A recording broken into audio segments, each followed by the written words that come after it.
Reliving the extreme.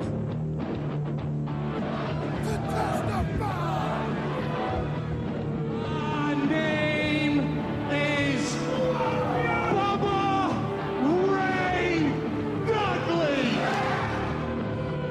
I don't need a weapon. My hands are my weapons.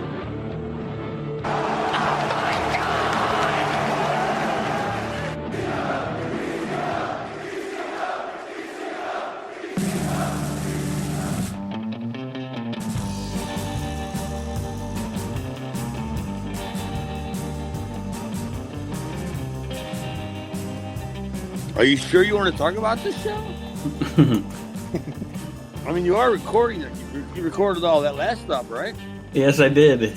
That is how we're starting Reliving the Extreme this week, with Chad saying, "Are you sure you want to talk about this show?" Hello, everybody. Welcome to Reliving the Extreme. Nate Maxon here with you, along with my brother Aron. What's up, Hambones? And as you heard there, Mr. Chad Austin of ECW. I'm not sure I want to talk about this show, but I'm sure these two guys might want to talk about this show. We had a little week off last week. Completely my fault, folks. I'm sorry. These guys were ready. They're talents. They're great. They were ready to go, and the Booker man here totally fucked them last week. So no show last week, but we're back this week. I'm talking about ECW from April the 12th, 1994. That's all right, Nate, man. Because I walked out there.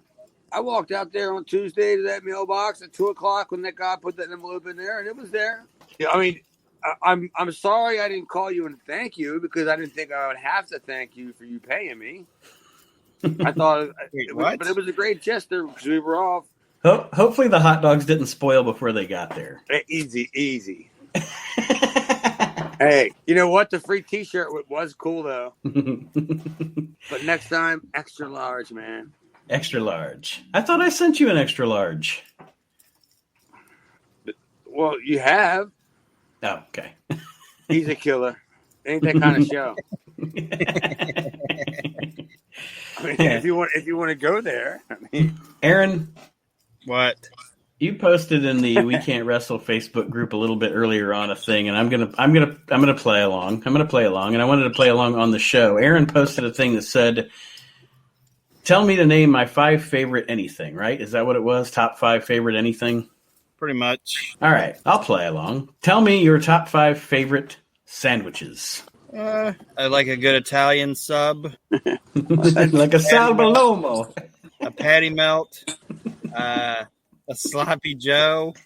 This is so fucking stupid. how about a knuckle? A bologna and cheese with some fucking potato chips on it because I'm white trash. And How many are you gonna say? Didn't he say 5? yeah, I just said 4. Are you gonna say every sandwich you know? He told me A 5. pickle, a I pimento? said 4. And a peanut butter and jelly. Oh, come on! It's the last one. There you go. Good God! I knew Don't that was ask gonna me be because on I the don't eat list. I don't eat sandwiches. I got money. I go to Wendy's or Burger King. You know what? I'm door dashing. I can still order.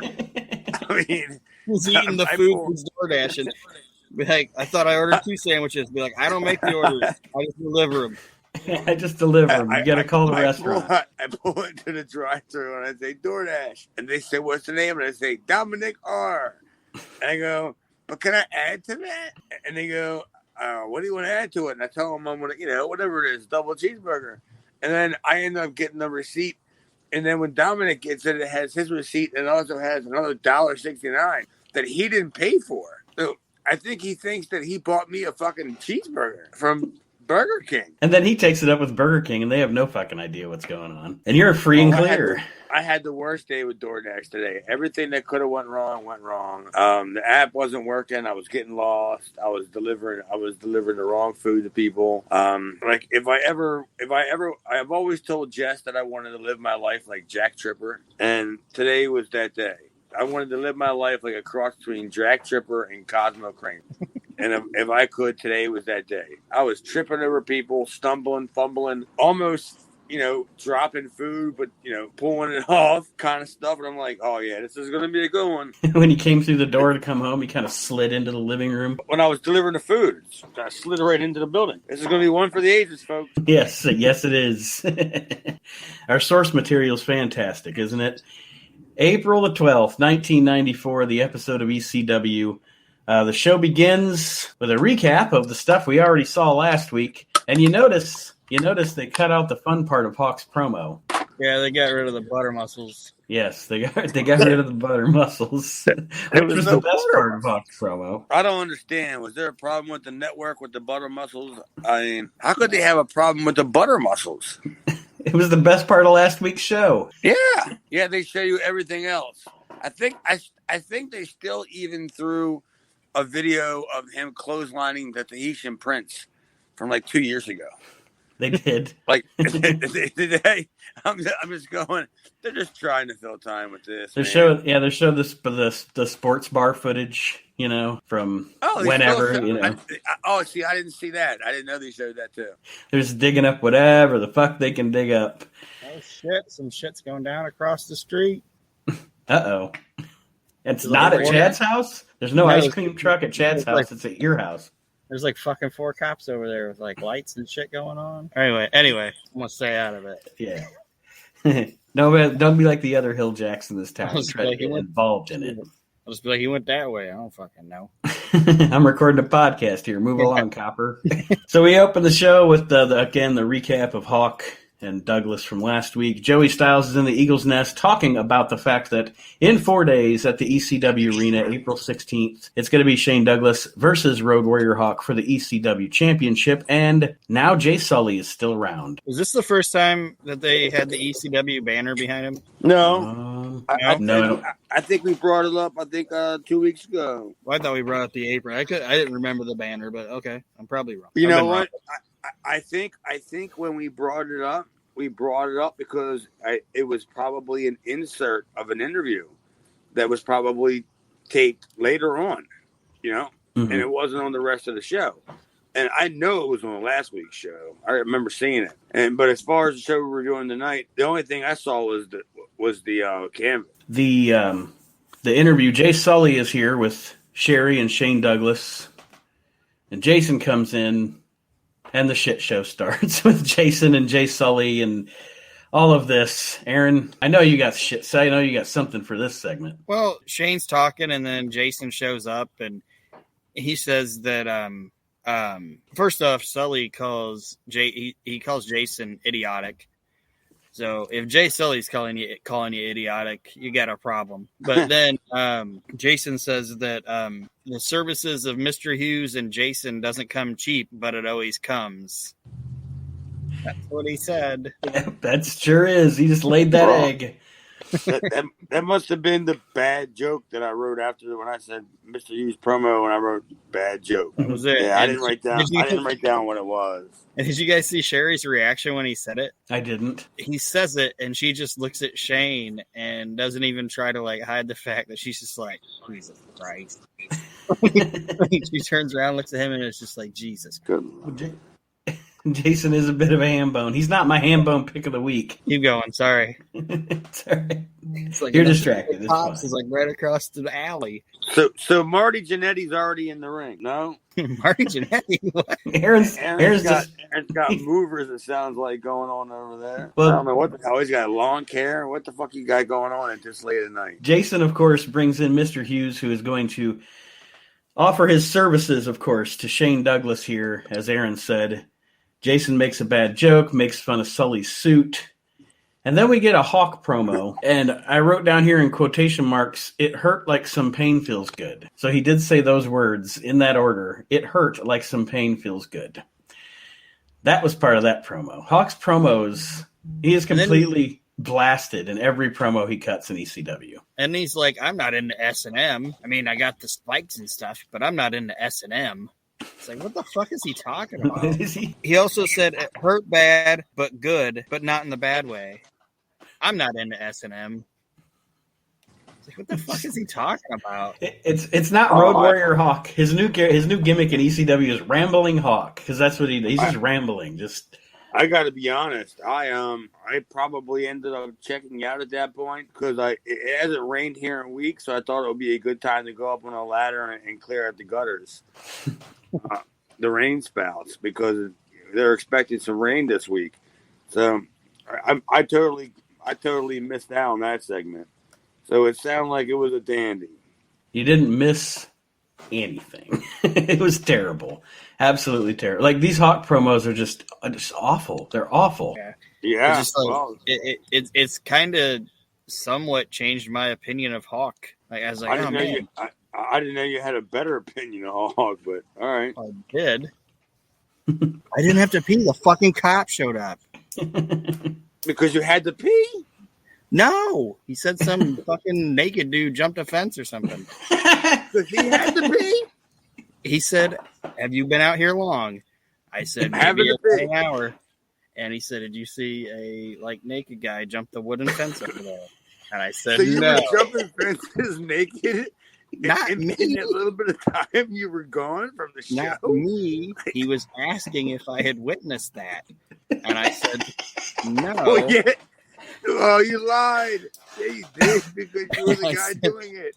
I said if I had, I probably would have told you when you pulled up. I have doubts in this story. Oh man, I'm gonna leave this in, and if I can make it happen, I'm gonna play "Bad Boys" by Aini Kamosi over this. Yeah, that's why I told you guys hold on, because dude showed up with the flashlight and he was doing the whole cop thing, like flashing the flashlight like this. I was like, all because you had to pee. That's what you had to pee. It wasn't me. That's a rough neighborhood you live in. Y'all guys shoved up against the car, all that nonsense, and you're like, man, I just gotta pee. Why didn't you use the bathroom? Because the fucking front yard was closer. I don't fucking know. Aaron's life is more interesting than this episode of ECW tonight. Yeah, I don't know what the fuck. That's why we're going way off the rails. Keep that fucking light over here by me too. It's like, I'm not the naked guy. I have a hoodie on and some pants. I'm not buying this at all. I don't know who does the memes or anything of that nonsense, but somebody needs to get on that one.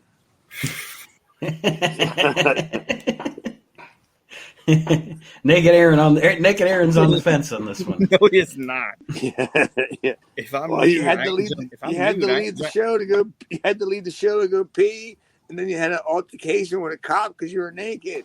I don't understand any of this. If I'm nude, I am not jumping any type of fence. Well, apparently you did. Well, maybe you didn't jump the fence. Maybe the gate was open. I'd just be worried about my sex. You ran through the gate. The cop was there. I can't believe you guys down there in Ohio. Oh shit. OVE, whatever it is my favorite, man. I'm getting one of them shirts, even though I don't even watch that product. All inspired by guys are from there. All inspired by Aaron's naked fence jumping. Yeah, he's all naked. It's like Halloween season, and he's all just running around this neighborhood, hopping fences, peeing. Hey, look at me! Look at my ham bone. I'm over here. I'm just urinating. Hey, what are you doing, peeing? Oh my god, I can totally see that as a great bit. He's just strutting, and maybe after he's tired of running, he's just strutting down the street, just with his dong out, just peeing in front of him, doing the Vince McMahon walk. Yeah. No. Doing the oh my god, who is it? The Wiz from Seinfeld. Yeah, the same thing, the same walk. The Wiz from Seinfeld or the Vince McMahon walk. He's just walking down the concrete, just urinating all over the place. Oh, good lord! Thank God we're way off the rails of this show. Absolutely. Can I get it back on the rails? I don't know. Probably not. Well, up next it is Public Enemy. I think they're leaving. Okay, go ahead. Public Enemy. All right. You got away with it. They're leaving. All right. It's Public Enemy up next against Mikey Whipwreck and Stormin' Mike Norman with Maddie in the house in the commentary booth along with Joey Styles. Maddie's kind of subdued in this during commentary. Well, he's got an important announcement. He has to be professional. Was that Stormin' Mike Norman? I believe so. They Yeah. didn't say his name. I recognize him though. I wrote it down. It's Stormy Mike Norman. Oh, I don't give a shit about that. You're all fucking running down the street, too busy pissing. What are you writing down guys' names from ECW shows and shit now? My multi-pastor.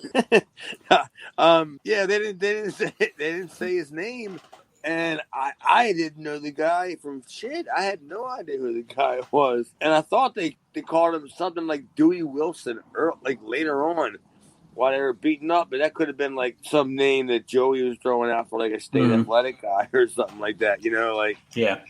They get control or something. But yeah, I mean, I don't know. I guess the match was all right. What do you guys think? I mean, it was a squash. It was a squash. You know, I mean, that fucking drive-by looked great. Yeah, because the drive-by is a fucking shoot. Because Ted Petty can't fucking do the goddamn move without hurting you. He's never been able to do the move without hurting you. Even when I thought Mikey was just selling it, but apparently he really got fucked up then because it looked. No, I mean. I wouldn't say he got fucked up. There's various degrees of that. You know what I mean? He just may have landed on him hard, because depending on where he's at, in the rotation, it could be different. So yeah, Mikey could have been a little bruised up because I mean, I've had it a million times where people would give me one of them big moves, and I was like, damn. If you can't do it and save me, then don't do it. Don't do it. Yeah. Fuck, but that's not going to stop these guys. The announcement that Maddie in the House makes is that our match between the Public Enemy and the Bruise Brothers, here we go, a human cage match, not a lumberjack match, a human cage match. And as Chad alluded to, your cage is pretty worthless by the end of the show. Let's just put it that way. By the end of this show. Yeah. Yeah, by the end of the show, hyping the human cage match, we pretty much shit all over our entire human cage. So this Saturday, November the 6th, they're going to have a human cage match, and they're going to have somebody with a wheelbarrow, and they're going to be yelling, "Bring out your dead! bring out your dead!" And it's going to be everybody from the last TV taping thing. Mikey pokes his head up and goes, "I'm not dead yet." Yeah, you will be soon. Merely a flesh wound. Oh, man. But yeah, the match itself, just pretty much a squash match. Public Enemy goes over. We go back to Joey and Maddie in the Eagle's Nest again, sitting awkwardly close to each other, obviously. And then a video of the history, I guess, between the Public Enemy and the Bruise Brothers, which it's effective. I mean, the two teams, what they do together is, to me, pretty effective. They work. I don't want to say work well together, but they mesh. The matches, I like what I've seen so far between the two teams. Dude, Aaron, I'm gonna go to you. I'm gonna ask you this first. You tell me, like, haven't these two guys, these two teams had like one of the best feuds that are going on right now? Oh yeah, that's honestly. Weren't you like really anticipating to see where this feud was going? Yeah, that's actually in my notes. It's like this, honestly, out of all the shit that's been happening since we started watching this is the most effectively hyped thing that they've done. Mm-hmm. Like the feud's cool, the videos are cool, it's intriguing. I'm not bored with it. I've actually enjoyed the Bruise Brothers Public Enemy feud. And you realize the Bruise Brothers really haven't been there. No, this is 2 tapings? I think. Yeah, they haven't come in for any big shows in the last 2 months or month and a half, whatever. Yeah, because the footage the match that they had that went all over the arena that was featured not last week, but the week before, that wasn't one of the big shows. That was just a TV taping. So yeah, they haven't been. Yeah. They were in they weren't even in that cage deal. Were they the Ultimate Jeopardy thing? Were they in that? No, they weren't. No. So yeah, you're right, Chad. They haven't. This will be their first. I think this is their first quote unquote big ECW arena event. That's not a TV taping style event. I wonder. I mean, I didn't. I wonder if any of you guys caught it. Like what? I mean, you mean the show that's coming up? Right. Oh, okay. So the match that was already on was already taped. Yeah, that one was from the TV taping. We got to see that one a couple of weeks ago on the TV show, or highlights of it. So November the 6th is the big show where they come back live. Mm-hmm. You know, I'm positive I have all them shows. I gotta go find that because I want to see what the crowd was like for the Harris Boys, because it has to be pretty much the beginning, right? Yeah. I mean, you got this April 16th show. You've got them and Public Enemy. Sabu's coming back. You've got Hawk and Douglas, but. I mean, overall, you're getting more and more as the shows go on. There's more and more stuff that is ECW. You know, the TV shows are still, I mean, just kind of rough in a lot of spots. But the big shows, like the ECW arena shows, like the Saturday shows, they're getting pretty stacked at this point. Well, that's a production issue, right? I mean, that's just the way that it's presented. Like, imagine, all right, remember when they shot, let me say, maybe late 96 when they shot basically from that hard cam up on not on the Eagle's Nest, but on the stage gimmick? Yeah. Wasn't that some of the best footage? That's what they shot when they were in Tampa, when they were in Ocala. Like, they shot that, like, they may have had two cameras, but it was predominantly a one camera shoot. And that's part of the glitz and glamour of ECW, is that it just it looks like it almost shouldn't be happening. Right. But that's part of the aura. That's part of the appeal. That's why it stands out. You know, to me, even there are people that are on other podcasts and stuff that we all listen to, I guess, that would say ECW doesn't age well, or it loses its luster if it's taken. I don't think so. Like, going back and even watching this crappy stuff, I think it's fine. And I think it has an iconic image, you know, and like you said, Chad, the look of the shows is different from everything else, and it looks almost accidental, like a fight broke out and everybody started recording, you know, with bad production. But that's character. That gives it character. It looks different than everything else you're watching. ECW is always going to be around. I mean, I'll never not go to a show. Well, I probably won't go to a show anymore anyway. But I probably won't watch a show that at some point in time somebody's going to cheer ECW. And I have so many ECW shirts that I wear proudly all the time because, you know, I was proud to be part of that fucking revolution. And this might sound stupid, I don't know, but like, there's always going to be kids turning 13 years old.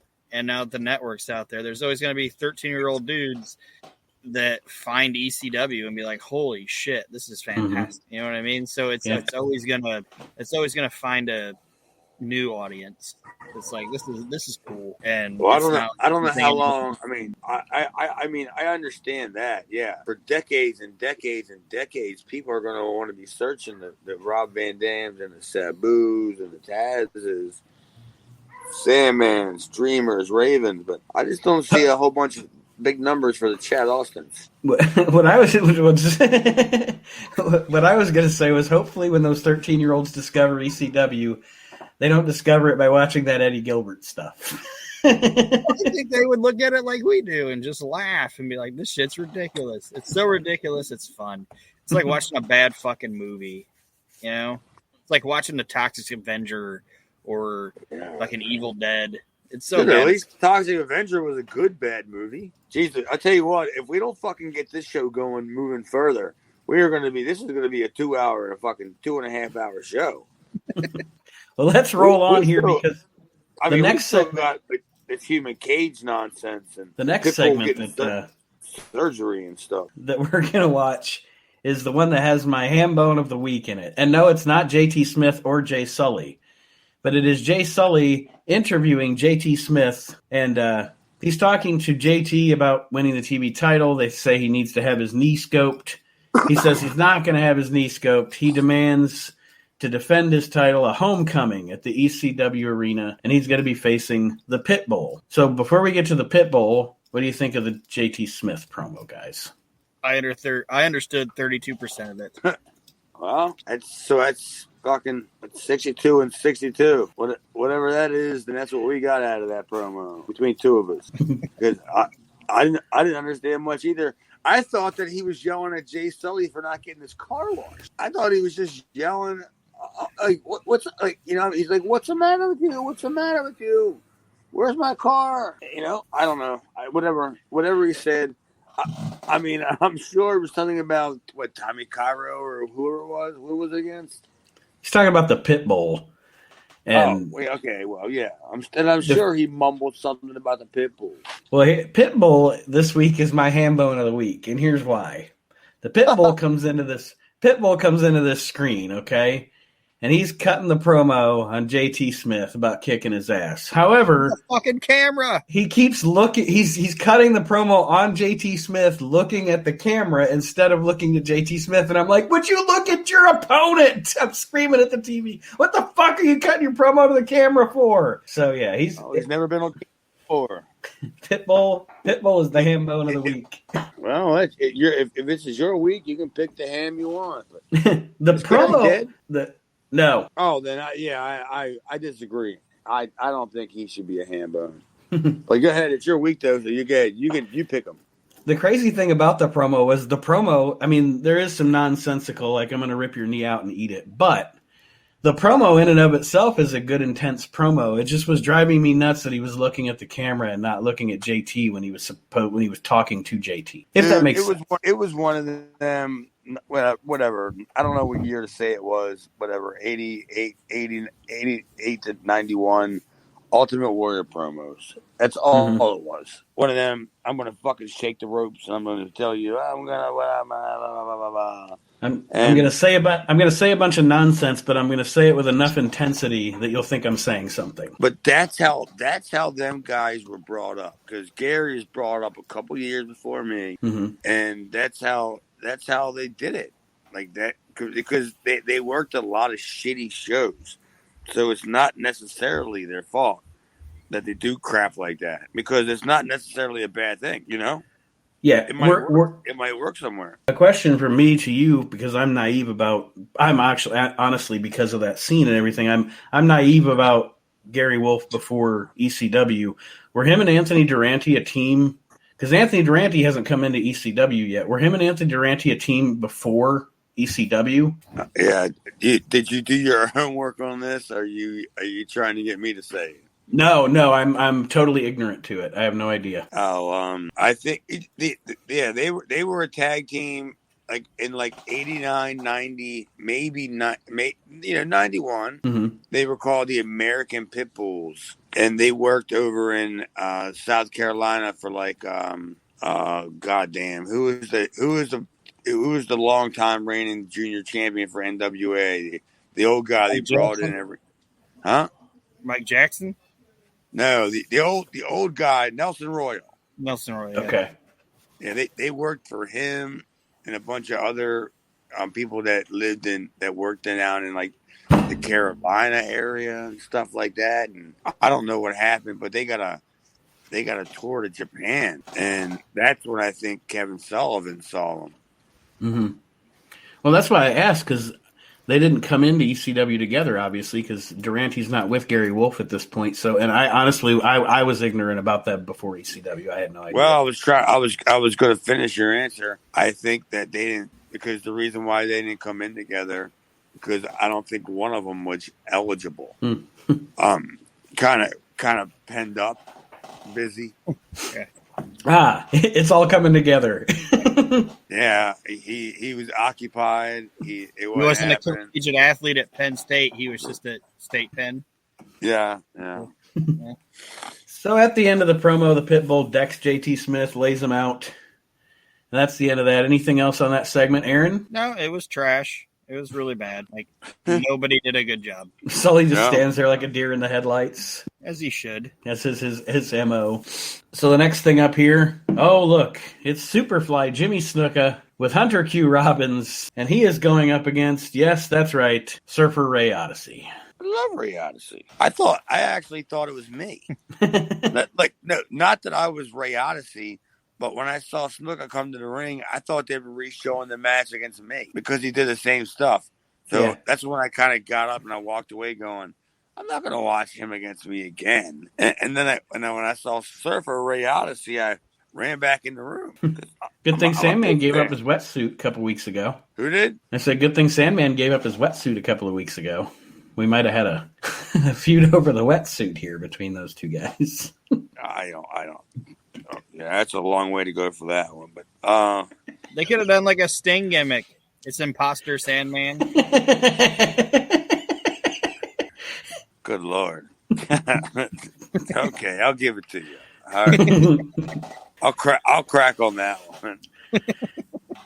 There was a Coraluzzo sucks sign in the crowd during this match. Yeah. I wonder if Paulie gave that to somebody. I don't know. What do you think? Maybe. Well, it was spelt right and it was legible, so I'm assuming he gave it to somebody. What? It wasn't Gino, was it? Was it Big Gino? I don't think so. You guys know who that is? Big Gino. Believe me, if you ever seen a Carluzzo show, you've seen Big Gino. He doesn't work. He's the guy you see in the background of all the shows that walks guys out to the ring. Yeah. Okay. Yeah. Now, I mean, I didn't know who that was, but no, that's that. Now that you mention that, I liked it. I was a big fan of Snuka and Ray Odyssey. I liked Ray. I saw Ray for the first time in we're in '94. I think I saw him in either late '90, early '91 on an ICW show, and then I saw him again on a Carluzzo show, and I never really talked to him or anything, but I just kind of was like, yeah, I like this gimmick, and I was like, I'd love to do a gimmick like that, but we already got one, you know. And he hit a hell of a dive on 100Q. Dude, and the fucking drop kick was good too. Yeah, he wasn't fucking around. oh yeah, he definitely performed around Snuka during this match for sure. I'm trying to figure out what the fuck happened. Was it a Corluzzo thing? I mean, why? I mean, don't you think because I mean, let's be honest. Ray Odyssey got more offense on Jimmy Snuka than I did. And I know I can sit here and take offense to it because of my long credits of guys that I've beaten so far in ECW. Can you help me out, guys? Can we say you beat the Pitbull? Yeah, I beat the Pitbull. You beat the Sandman. Yes, by the, even though it was by disqualification, it counts. You beat the Rock and Rebel. Oh, come on, seriously. Now you're not helping my record. Come on. Yeah, but you guys get the point. You beat Johnny Hotbody. Ooh, a couple times, and like in various places. Oof. Yeah, but you guys get the point. Well, I think most of Snuka's. I don't even know if he necessarily gave anything to Ray Odyssey in this match. The way I wrote it down on my notes here is Ray Odyssey worked around Jimmy Snuka. It was like he was working with a tree. He got a good match out of a tree because Snuka's just kind of standing there. He ain't doing much. Well, I mean, I just said it was. I liked it. I thought it was decent. Mm-hmm. I mean, the work was good. Ray did his shit. Yeah, you know. He got his babyface shit in. There wasn't no heel heat because the match was only going to go about 3 minutes. So all Ray had to do was just go in there hot, get his shit in, and then have Snuka cut him off. Boom. And I think he even got one. Oh no, he got the splash. I forgot. He got the splash. I wrote it down. Yeah. After the distraction from Hunter Q, who actually took a pretty decent bump, I guess. Yeah, but I never got the splash. That's what I'm mad about is that Ray Odyssey got the splash and I never got it, and I came back, and I still have a couple more matches left on here, at least another year's worth of matches. Yeah. And Ray Odyssey got the splash and I didn't. But we like him anyway, right? Suplex where he walks out from underneath. The biggest dick move. Such a dick move. All right. Anything else on this match, guys? No, it was what it was, and Ray Odyssey did a good job, and Jimmy Snuka was there. Yeah. Pretty much. Now we get a Tommy Cairo promo on the Sandman, talking about their feud that's going on. What do we think about this one? Because I don't have any notes on it. I just wrote Cairo cuts promo on Sandman.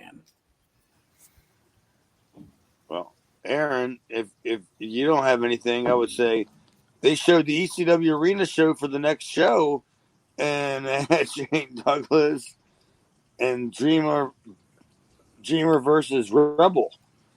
I thought that was more exciting than the Cairo promo. The fact that it said Dreamer versus Rebel. It's the best promo he's ever cut where he wasn't laying down. So, Who, Tommy Right. Cairo? yeah. Oh, there's no chance I'll watch that. That wasn't happening. I found something to do.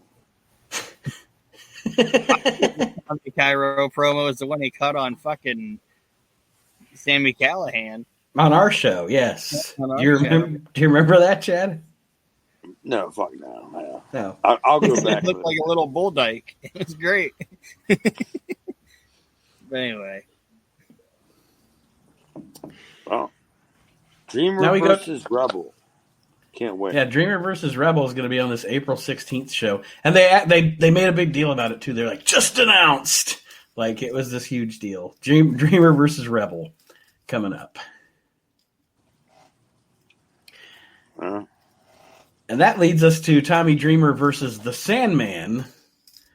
This is fun. That's the word I'll use anyway. This is fun. Dreamer versus Sandman. Dreamer's in his sparkling coat and suspenders to start this off. And it's an oh Lord match. Yeah. This is like if old Vince was booking this, old Vince would book this match.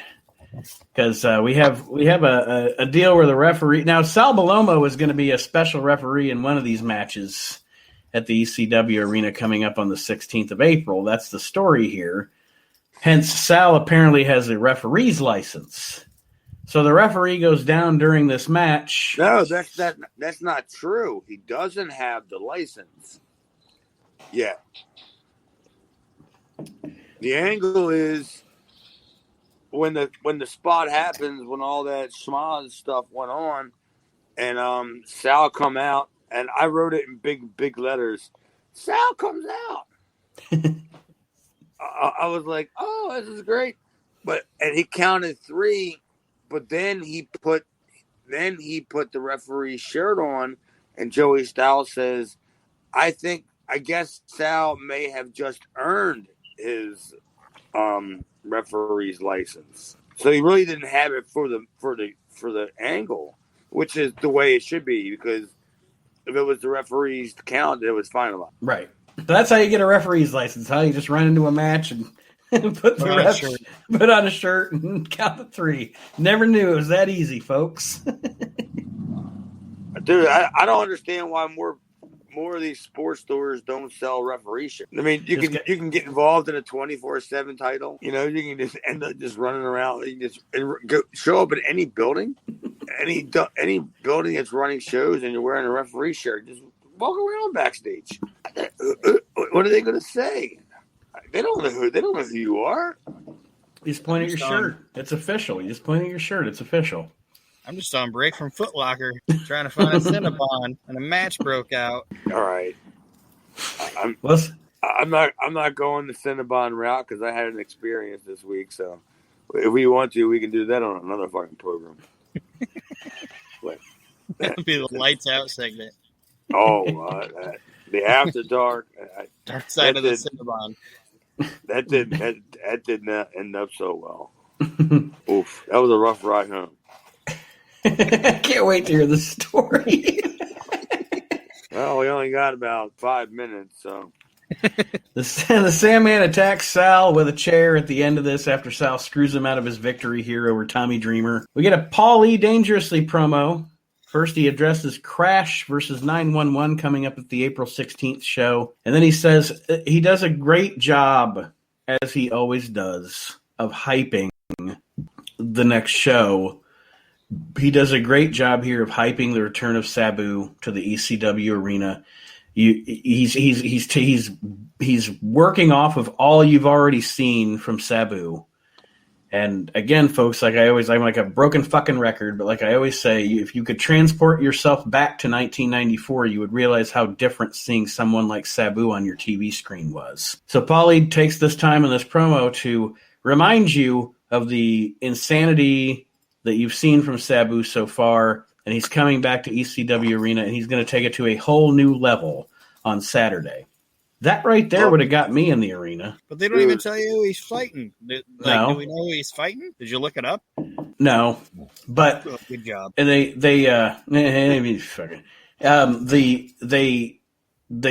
and to what you said there, they promised last week they were going to tell us this week who Sabu was facing at the arena. So they failed on that. But Paul Lee's promo was effective. Very effective at hyping Sabu coming up at the next show. Oh, I think that was a great explanation as to what the angle was, Nate, as how you set that up, like as to what it was, because I think that was almost perfectly like that's the way that it was, mm-hmm. And I think that's the way that they wanted you to see it, and that's the way that it played out, and that's the way that it was. And to what Aaron said, though, I do agree with him. They should have gone on their promise and told us who Sabu's facing at the show. But maybe somebody would just want to go just to see Sabu. It doesn't matter who he's fighting, Yeah, at this point, it's ECW starting to become the brand. ECW, Sabu's becoming the the martyr for the company. So yeah, how about you start with that? Mm-hmm. Like Vince started with Hogan, right? Right. There you go. There's your Hogan. Yeah, you got to build around somebody. Last and certainly not least, we have Mr. Hughes and Shane Douglas against Chad Austin, and I have no name written down because I don't think they said the guy's name, and I had no idea who it was. They didn't. No, they just said, he's beating up some guy. That's his name. Chad. Chad, do you even know who it was? No, I have no idea. That guy doesn't, dude. Seriously, I couldn't. I have no idea. Nothing about that guy looked familiar to me. Clearly, we obviously didn't all talk together. Mm-hmm. It was kind of right before we went out there. It was like they're gonna squash you, and we were okay, whatever. And then it was all right. The other guy take the pin. Well, the other guy, when they said they're going to squash you, the other guy's appearance made me think he went, yeah, they're going to squash us, yeah, because he looked like a little weasel. But the saddest part is thinking about the dude listening to the podcast, and he's like, all right, I gotta make it all the way to April 4th. I think it's April 12th, and Chad's gonna talk about me. Out there again. And yeah, it'll be my time to shine. He's been sitting at the fucking Panera Bread, fucking telling everybody about how in 1994 he worked Shane Douglas and Mr. Hughes with Chad Austin. It was the biggest night of my life. And he's got to this podcast and he's listening and he's like, all right, I'm gonna sit through this fucking train wreck of an hour, and Chad's gonna put me over as being his favorite partner, and Chad's is like, I have no fucking idea who he was. My favorite partner was Donnie. And then he's gonna eat it, and then he's gonna eat his gun. It's terrible. Well, don't say that. I mean, who knows, dude? The guy could actually hear this, and you're telling him that I didn't think he was my favorite partner. Why? We had 30 seconds together. I've had 30-second encounters with women that I don't consider top people that were in my life. I want to tell you, though, you've both written great angles this week. Chad with his story with Aaron and the naked and the police and strutting down the street, and Aaron with his story of the forgotten jobber that was just waiting for his opportunity for Chad to mention his name on Reliving the Extreme, and then he Kerry Von Eriched himself. It was terrible. Oh, geez, I wish. Is the regular Kerry Von Erich reference. Hey, is there any chance we can start doing any more listeners' questions? Or yes, absolutely, we can do that. Anybody that wants to ask anybody that wants to ask a question can message me or email me relivingtheextreme@gmail.com anytime. That's where I've gotten a couple of questions that we've gotten so far as the show has gone on. The comments are you. What's that? Are there any questions in there now? No. From girls? I think Charlie from Starkville sent one, but yeah, right. I'm not reading it. What if Charlie was a girl? I mean, CHARLI. Do you think Jim knows who Charlie from Starkville really is? Yeah, because Charlie from Starkville is Brian Last. I'm just saying. I don't know. Charlie from Starkville could be a girl. To end the show, Chad Austin takes takes a really good side slam from Mr. Hughes. The match is over. And then this is what we alluded to earlier. Everybody whoa. Oh, sorry. There's 2 people that Chad can add to his win list. He beat Shane Douglas and Mr. Hughes. Right. Again. You beat these guys by disqualification. They DQ'd Mr. Hughes. I think I beat Mr. Hughes twice by disqualification. This guy just can't keep my shoulders to the mat. He was asleep both times. He was a claustrophobia with whatever he was. He fell asleep in the match. So Jericho said about him in his book. Yeah. He said that he was a narcoleptic or whatever. So he steals shit? No, like he falls asleep. Like Jericho said he'd be like in '99. He was working, and they put him with Hughes, and Hughes would be at ringside, and he just fall asleep. I don't know. I don't get it. Like out of boredom, or is it just because he had that fucking narcolepsy or whatever? He just fucking fall asleep. I'm pleading guilty. I don't know what narcolepsy is. I don't know what that is, but yeah, you said he's just sitting there and he just falls asleep. Yeah. So is that what a hypnotist gets for like his show? He finds a whole bunch of people that have narcolepsy, and he puts them in the front row, and he's like, "When I say 3, you're all going to narcolept." Is that what they call it, narcolept? I don't know. I'm just telling you what I read in Jericho's book. Oh, good Lord. The facts in Jericho's book. The astonishing tales of Jericho. Unbelievable. Wow, guys. So you really have no idea who that guy was? Me? No, I have no idea who that guy was. Like, he didn't look familiar. Nothing about him. Nothing about that looked familiar. But all I know was somebody was Sabu's the Lord of the Hardcores. And I thought that was the best part of the whole entire show. But at the end of this match, after Chad and some dude win by disqualification, still win. The human cage comes out. It's Donnie Allen. He comes out. He gets murdered by Hughes. Billy Firebolt. He comes out. He gets murdered. You're not going to do this, are you? Because I know we're already going long. So Mikey Whipwreck comes out. He gets murdered. Tommy Dreamer.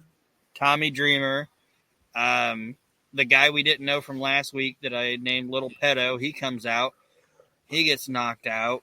Me? You. Tommy Dreamer and Tommy Cairo. And then Hawk comes out and he doesn't get knocked down. There's got to be some more guys there. They got knocked out. Mike Norman.